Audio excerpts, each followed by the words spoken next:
everyone, and welcome to Inside Artesian Basketball here on WREP 15 Sports. I'm your host, Eric Meyer, joined as always by Artesian head coach Kip Staggs. The Artesians get a big victory on Monday night, an unusual time to play a contest, but because of a power outage, Martinsville had to play their varsity game against Plainfield Monday night, and it ended up being a good one as the Artesians get a double overtime win over the Plainfield Quakers. They also come back Wednesday with a win over Indiana Math and Science. So we have a lot to talk about on this show and also look ahead to the Artesians' couple of games coming up Saturday on the road at Eastern Greene, Tuesday on the road at Indian Creek. First, though, let's talk a little bit about the Plainfield contest. Like we talked about, that was a game that was postponed because of a power outage on Friday night. So you get the Plainfield Quakers, maybe get a little bit of a more healthy Tyler Stead to be able to play in the game. But this is a contest really, really low scoring, limited possessions early on. I believe it was 28, 26, something around there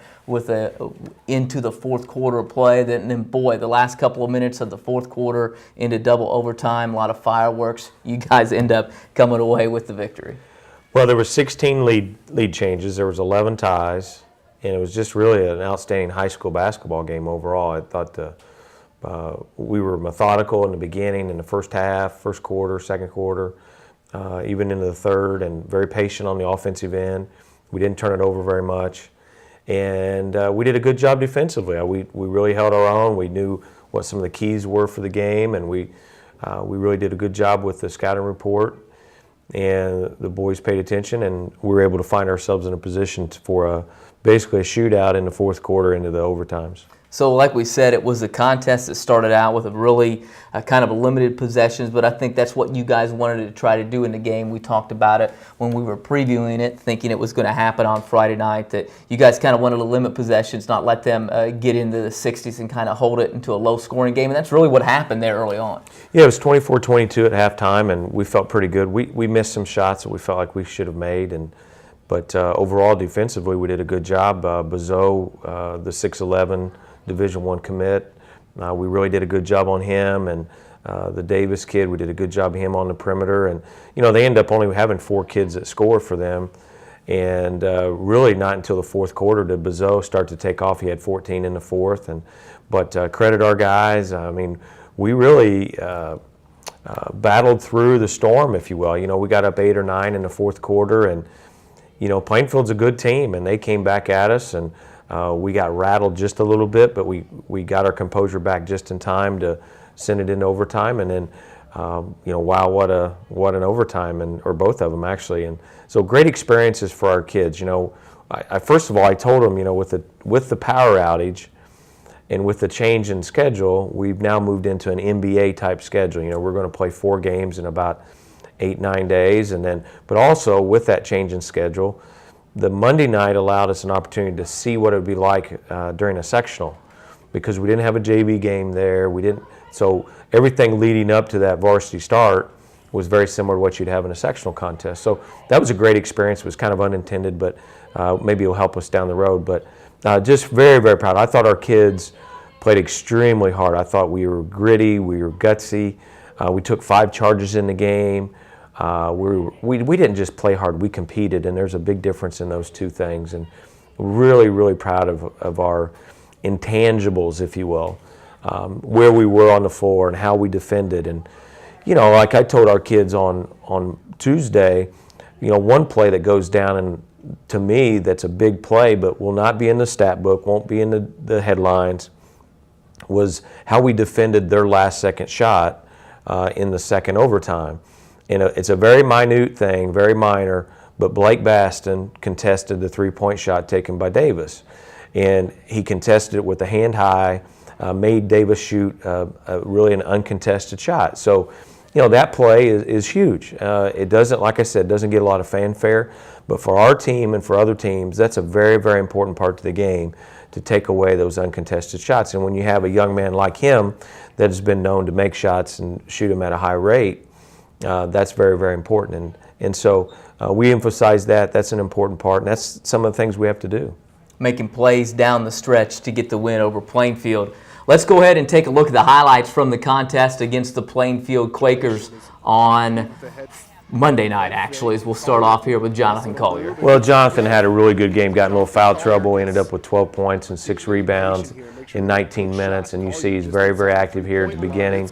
And, he got that second foul. We had to take him out there, and I didn't want him to get a third one real quick and we were able to hang in there through the halftime, and I told him on the bench, hang in here, and you'll be good to go for the second half, which he was. And then, Tyler Stead had a good game. He had to battle Bezo all night, and here's an offensive rebound by Jackson, and able to put that back in. Here we are running our chin series, and Reed's able to drive and get to the basket, scores it high off the glass over an extended 6-11, and we were able to be very methodical. Here's a nice slip by Tyler as we move into the second half, and then we start opening the game up a little bit. Here's a drive by Jonathan, and he puts it in there on our wheel series, and here's a nice play. They're trying to trap us a little bit, pick us up. We shared the ball really, really well and got the ball where it needed to be. There's a nice drive by Jonathan, shows his strength and his athletic ability there. Here's a kick out, an extra pass by Jackson, and Blake knocks down the three on the left wing. So you see us really sharing the ball in the fourth quarter throughout the whole game. Here they're trapping us again. Eli slides to the elbow and knocks down a big shot for us. And then here's another drive by Reed. He drives in there and kicks it out to Eli, and they just fell asleep right here on this little play defensively. Real simple back screen, and you see that we've kicked the lead up there. We're in the fourth quarter. We feel pretty good about it, and we missed a few free throws right during that stretch that kept it close. And then, but credit them, they kept coming at us, kept trapping us. Here's an extra pass, and we're at the 2.5, 3 minute mark there, and they just keep coming at us. Here's a pass down the floor, and that was a big, big basket for us, just under a minute. And here's a drive by Reed, and he gets to go to the free throw line in the overtime, and we found ourselves behind in both overtimes. Here's a great drive by Andy. He really elevated on that shot to get over the extended defense. And then that's a huge play there. We're down 5, and Eli hits that big three in the second half, or second overtime, to put us within striking distance, keeps it within a one-possession game.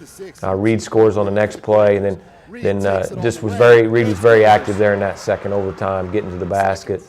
And here's a big steal, and puts us up right down the stretch. So, again, very, very proud of our guys, the way we competed in that contest. Really a never say die. We never had a belief that we were going to lose, but I do think that we played a little tentative there late in the fourth quarter, where we played not to lose. And, with just a short stretch there. But we regained our composure, our confidence, and was able to pull it out. Great game. It's unfortunate that the people that were not able to come back on Monday, that were here on Friday, weren't able to see that game, because it was really, really a good high school game. Good ball game. You guys come away with the victory. Then you have a short turnaround. You come back on Wednesday night. You battle Indiana Math and Science, and this is a team. They had a lead 9-3 early on. Their kids, I think, kind of felt things out a little bit in the contest, and once they started hitting some shots, they started feeling good about themselves, had that game close. You guys, though, were able to pull away a little bit. It was a low possession game, so the score is going to be close because of that. In the end, though, you end up with a 9-point victory. Well, exactly. We were able to survive a 9-3 deficit after the first quarter, and we missed a couple shots around the rim that we should make and have been making. But then our defense was really good. Actually, our defense has been pretty good most of the year. We're holding our opponents at 52 points, and with that being said, we gave up 64 to Plainfield, and we gave up quite a few there to Greenwood a few weeks back. So we've been able to defend fairly well. That's kept us in games, even when we've not shot the ball well. And Wednesday night's a good example of that, where we defended well enough to keep us in it.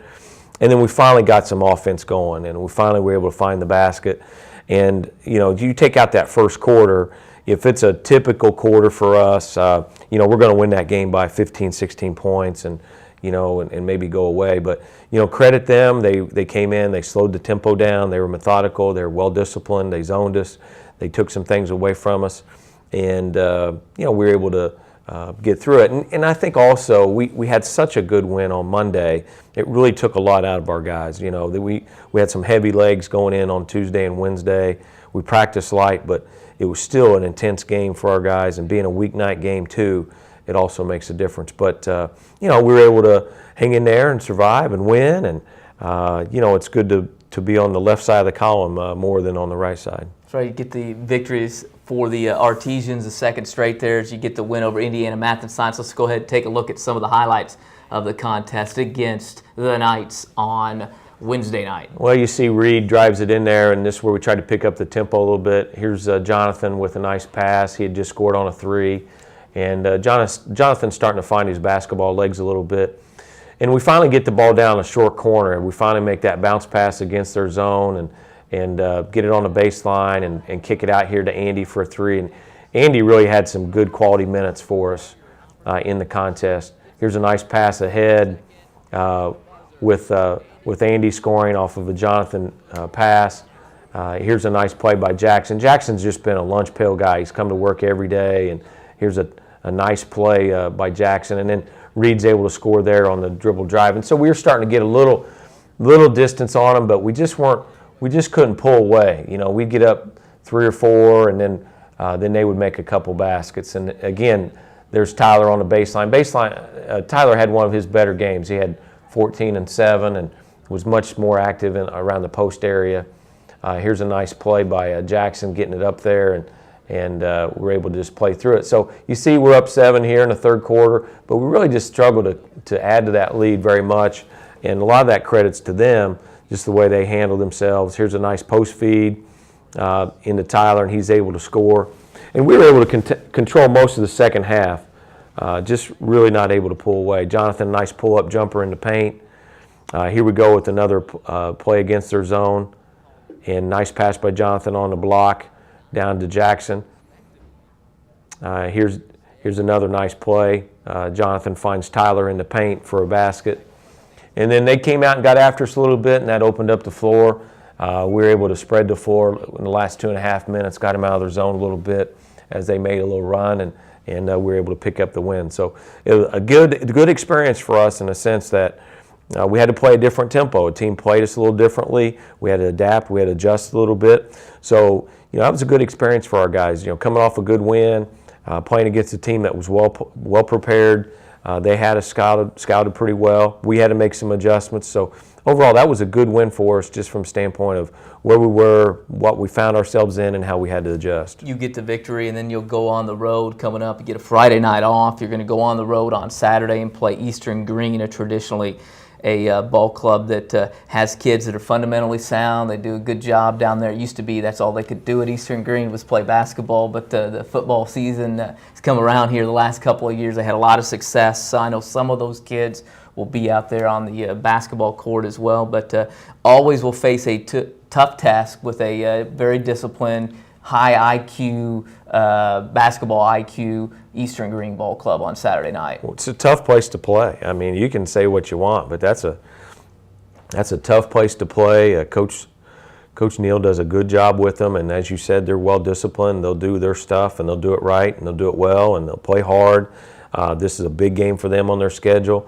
They've got Bar Reeve on Friday, which is a big game for them, and they've been able to put some back-to-back games on this weekend together in the last recent few years, and so we don't expect anything different this upcoming Saturday. And they've got a Helton kid that's a nice player, and so it's going to be a tough game for us. I don't expect anything easy, but on our schedule, nothing's easy for us. When you look at the game and what Eastern Greene, what are you going to expect out of the Thunderbirds on Saturday? Well, as we've mentioned, a well-disciplined team, a lot of man-to-man. They'll run multiple sets to get their better players opportunities to score, and then, I think that they'll have a big crowd. I think that's it'll be a tough environment for us to go into. And if you remember a few years ago, we took a team which we felt like was pretty good, that was in the Hall of Fame, and we squeaked out a win down there. And so I don't expect anything different in the sense of how they'll come and play against us, and the crowd, and some of the other things that may or may not go against you.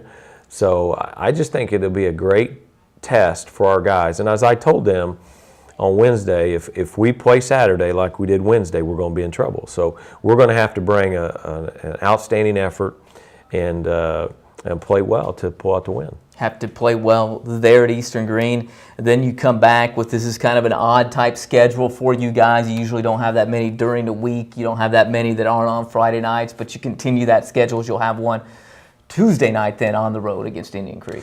Yeah, so last year we got into this Tuesday night with Indian Creek due to a conference scheduling that they have on their side. So that bumped us off of that Friday night. And so the place to put it for us at that time was on this Tuesday. And it's fit pretty well. It leads us into the Christmas holiday, so it's not a bad time to play a game.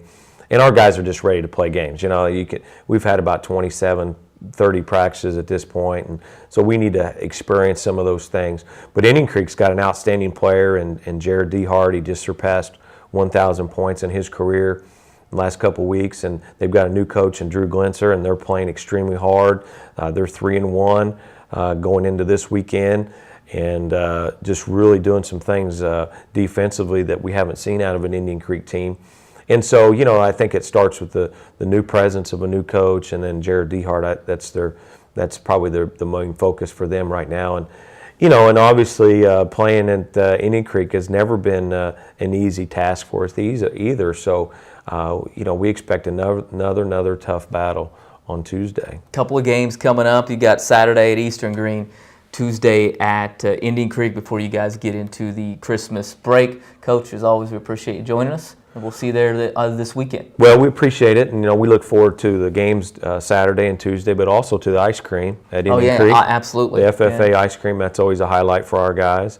And then, you know, just around the corner, we have the Wooden Classic on December 30th. So we've got some great teams in there. Lafayette Jeff is receiving votes in the polls. Mount Vernon has had a great season so far, and then Castle's in the top 20. So if you want to see some quality basketball from around the states, different part, December 30th would be, put it on your schedule. That'd be a great day here in Woodin. All right, Coach, we appreciate it. Thank you very much. See you there on Saturday. It's Artesian head coach Kip Staggs here as Martinsville battles Eastern Greene coming up Saturday, then on the road Tuesday at Indian Creek. As always, I'd like to thank the head coach for coming in for Kip Staggs, along with the advanced broadcasting class who produced it. I'm Eric Meyer. We'll see you again next time inside Artesian Basketball.